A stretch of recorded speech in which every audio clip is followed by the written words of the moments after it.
Nashit was just a kid, barely 11 years old, but he had already learned that the world wasn't always kind. His neighborhood was rough, and trouble lurked in every dark corner. But tonight, night was different. A scream cut through the cold air. He turned his head. A young woman, 2 men, trapped. His heart pounded. He was just a kid, too small to fight, too weak to make a difference. But something inside him refused to let him walk away. He took a step forward, and in that moment, everything changed. Before we continue, where are you watching from? Let us know in the comments. Nashit's small frame felt even smaller as he stood at the edge of the alley. His mind screamed at him to turn around. This wasn't his fight. He was just a kid with nothing but an old hoodie and worn-out sneakers. But his heart told him something else. The young woman was trapped, scared, frozen in place. She looked like she wanted to scream again, but fear had stolen her voice. The 2 men blocking her path weren't just looking for money. They were enjoying this. Nashit had seen this kind of thing before, where people used power to crush the weak. He hated it. The world had never been fair to him, but he refused to let it be unfair to someone else. His fingers curled into fists. He had no plan, no strength, no backup. But he had a voice. Hey! His own voice startled him. The men turned. The woman's eyes widened. For a second, the whole world stopped. Then one of the men smirked. You lost, kid. Nashit's stomach twisted, but it was too late to back down. He had already made his choice. And now, he had to face the consequences. The taller man stepped forward, his eyes locked onto Nashit. You lost, kid. His voice was slow, almost amused, like Nashit was nothing more than a joke. Nashit swallowed hard but didn't move. Backing down wasn't an option. The second man chuckled. What's this? A little hero? His voice was different, harsher, colder. Nashit could tell he wasn't the type to play games. The young woman shifted slightly, but the taller man blocked her path. Stay right there, sweetheart, he muttered. We're not done yet. Her breathing grew faster. She was scared. Nashit clenched his fists. He knew guys like this. They weren't just thieves. They liked control. They liked power. And right now, they thought they had all of it. Run along, kid. The taller man smirked. Before you get hurt. Nashit's chest tightened. He knew what happened when people stayed silent. He had seen his neighbors look away when bad things happened. He had seen how easy it was for the strong to crush the weak. And he had promised himself he would never be like them. His voice shook, but he forced out the words, "Let her go." The second man's smirk disappeared. The air grew heavier, and just like that, everything got worse. Nashit's stomach twisted as the taller man stepped forward. His smirk was gone. His eyes were sharp now, filled with something Nashit didn't like. You got guts, kid, the man muttered. But guts don't mean a thing when you're small and stupid. The shorter man chuckled beside him. This your first time in the real world, boy. Nashit could feel his heart pounding in his chest, but he refused to show fear. His fists clenched at his sides. People heard her scream. They'll come looking. The shorter man laughed. It was a cruel, mocking sound. Oh, yeah? Then where are they? Nashit's throat went dry. He had been bluffing, and they knew it. The taller man moved fast. Before Nashit could react, a rough hand clamped down on his wrist. See, this is what happens when little kids stick their noses where they don't belong, the man growled. His grip was tight, squeezing so hard that Nashit winced in pain. The woman gasped, "Stop! He's just a kid!" The shorter man turned toward her, his patience clearly wearing thin. "Shut up!" he snapped. "We'll deal with you in a minute." Nashit struggled against the man's grip, but it was useless. The man was too strong, his fingers like iron around his wrist. Nashit's pulse raced. This was bad. No one was coming. No one was going to help. And now he was just as trapped as she was. His mind raced. Think. There had to be something, anything he could do. Then he heard it. Footsteps. Heavy boots, coming fast. Someone was close. The two men stiffened. The taller man hesitated, just for a second, and that was all Nashit needed. He yanked his arm free. The woman took the chance, too. She lifted her knee and kicked the taller man hard in the shin. He let out a sharp curse, stumbling back. The shorter man turned, eyes flashing with anger. "You, little—" Nashit didn't wait. He grabbed the nearest thing he could find, a loose brick from the ground. His hands shook, but he gripped it tight. "Stay back!" His voice cracked, but it was loud enough to make them pause. The footsteps were getting closer. A voice called out, "Hey! What's going on over there?" The two men turned toward the sound. They weren't afraid of Nashit, but they were afraid of getting caught. The taller man shot Nashit a glare, his lip curled in frustration. "Lucky kid." Then, just like that, they ran. Nashit's whole body felt weak. He could barely breathe. His arms ached, his hands still clenched around the brick. The woman turned to him, still shaking. You saved me." He swallowed hard. "I just did what was right." She took a step closer, studying him for the first time. Her wide eyes moved over his thin frame, his oversized hoodie, his worn-out sneakers. She didn't say anything for a moment. Then she asked softly, "What's your name?" Nashit hesitated. "Nashit." She exhaled, pressing a hand to her chest. "Nashit, you have no idea what you just did." He frowned. What did that mean? Before he could ask, bright lights filled the alley. Not the flashing red and blue of police sirens, but the sleek headlights of an expensive black car. A man in a suit rushed toward them. "Miss Sinclair, are you all right?" Nashit's stomach flipped. "Miss Sinclair?" He turned to her. And that's when it hit him. She wasn't just some random woman, she was someone important. And saving her? That was just the beginning. Nashit stood frozen as the man in the suit rushed toward them. The woman, Miss Sinclair, still looked shaken, but she nodded. "I'm fine," she said. "Thanks to him."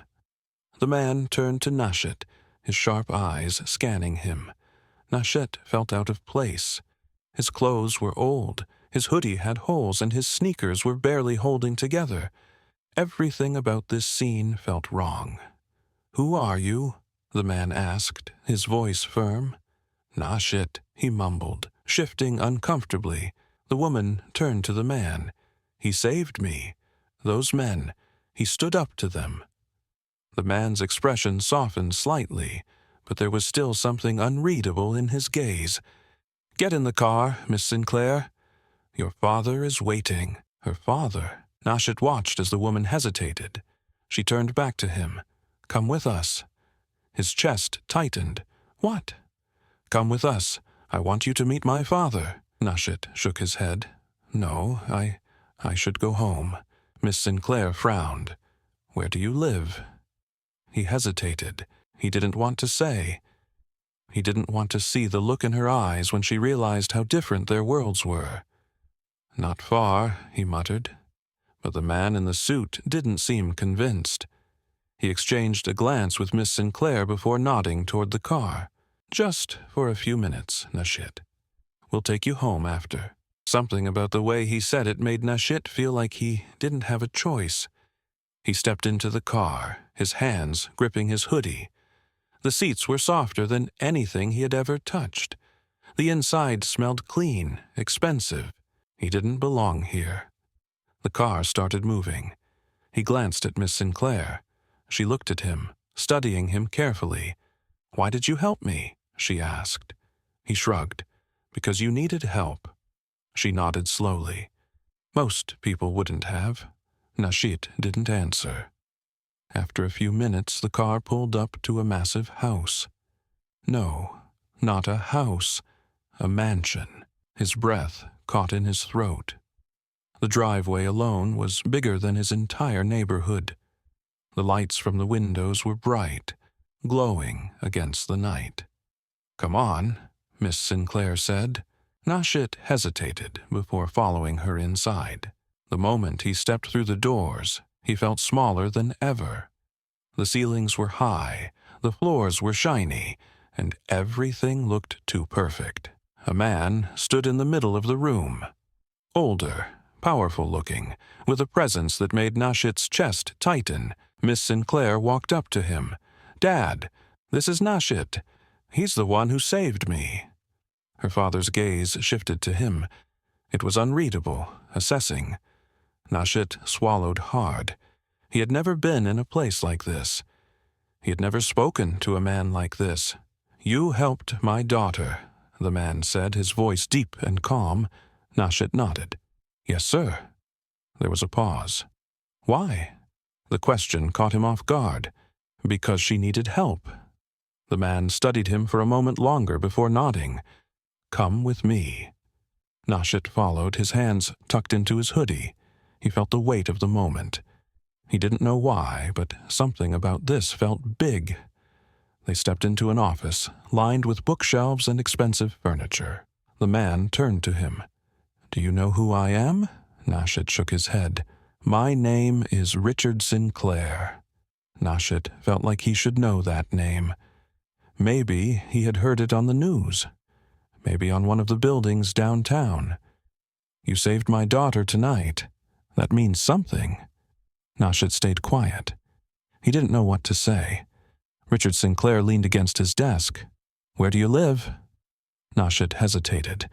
"It's not far." "Your parents?" "Just my mom. She works a lot." Sinclair nodded. There was another pause. "You don't have much, do you?" Nashit stiffened. He didn't like talking about it. "It's fine," he muttered. Sinclair sighed. "You remind me of someone I used to know." Nashit frowned. "Who?" The man didn't answer right away. Instead, he pulled out a small envelope and placed it on the table. "Take this." Nashit hesitated before stepping forward. He picked up the envelope and opened it.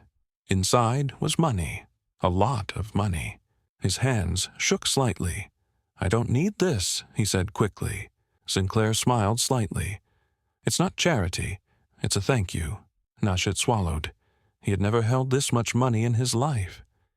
He thought about his mother, about the bills, about how much this could change things. He started, but stopped. Sinclair watched him closely. "You're a brave kid, Nashit." "That's rare." Nashit looked up. There was something in the man's eyes. Something he couldn't quite understand. "If you ever need anything, you come to me." Nashit nodded slowly. He didn't know it yet. But this night had changed everything. Nashit clutched the envelope in his hands, still unsure of what to do. The weight of the money felt strange, heavy, almost unreal. He had never held so much in his life. His mother worked day and night just to put food on the table, and here he was, standing in a room full of wealth, being handed something that could change everything for them. Richard Sinclair watched him closely, his face unreadable. Nashit felt his throat go dry. He wasn't used to this kind of attention. People usually ignored him. "You don't have to take it," Sinclair said after a moment. "But I want you to." Nashit hesitated. He had always been taught that nothing came for free.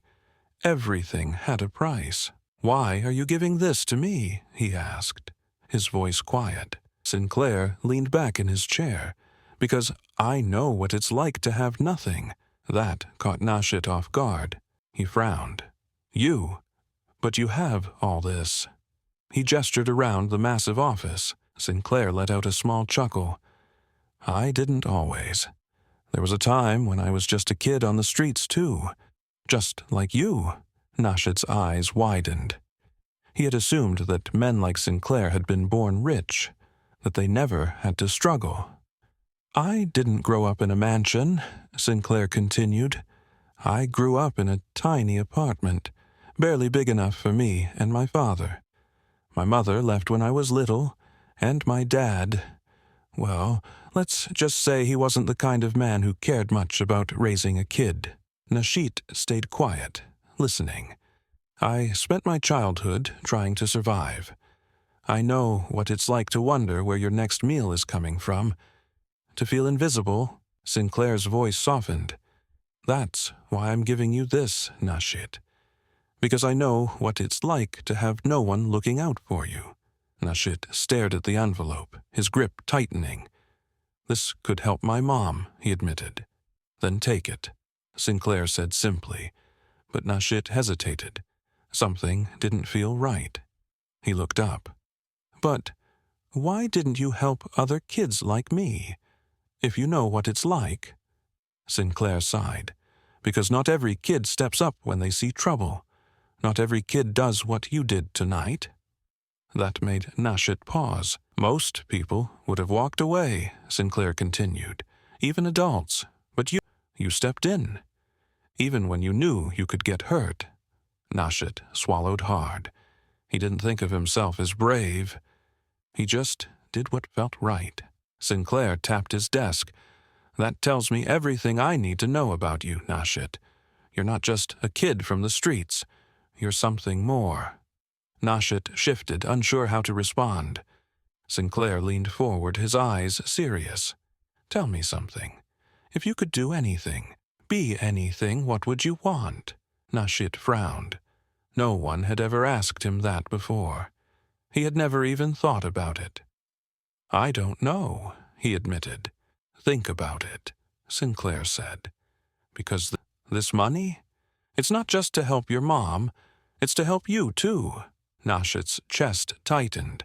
He thought about his life. The small, cramped apartment. The days when they barely had food. The nights his mother came home exhausted, barely able to keep her eyes open. He had always assumed things would stay the same, that life would always be about surviving. But now, for the first time, he wondered if maybe things could be different. Nashit stared at the envelope in his hands. It felt heavy, not just because of the money inside, but because of what it meant. This wasn't just cash. This was a choice. He could take it, go home, help his mom, and never think about this night again. Or he could do something different. Richard Sinclair watched him closely, waiting. "What if I take this and nothing changes?" Nashit finally asked. Sinclair smiled. "That depends on you." Nashit's fingers tightened around the envelope. "I don't want to just survive," he said quietly. Sinclair nodded. "Then don't. Use this to start something new." Nashit thought about his mother, how tired she always looked, about the kids in his neighborhood, struggling just like him. Was this his chance to break the cycle? For the first time, he realized something. He had a future. He looked up at Sinclair, eyes steady. "I won't waste it." Sinclair smiled. "I know you won't." Nashit didn't know what tomorrow would bring. But one thing was certain. His life would never be the same again. Nashit walked away that night with more than just an envelope full of money. He walked away with a chance to change everything. He had spent his life thinking survival was the only option. But now he saw something different, a future, a way out. But the real question is, what would you have done? Would you have stepped in like Nashit, knowing the risk? Or would you have walked away, thinking it wasn't your problem? Let us know in the comments. We read every single one.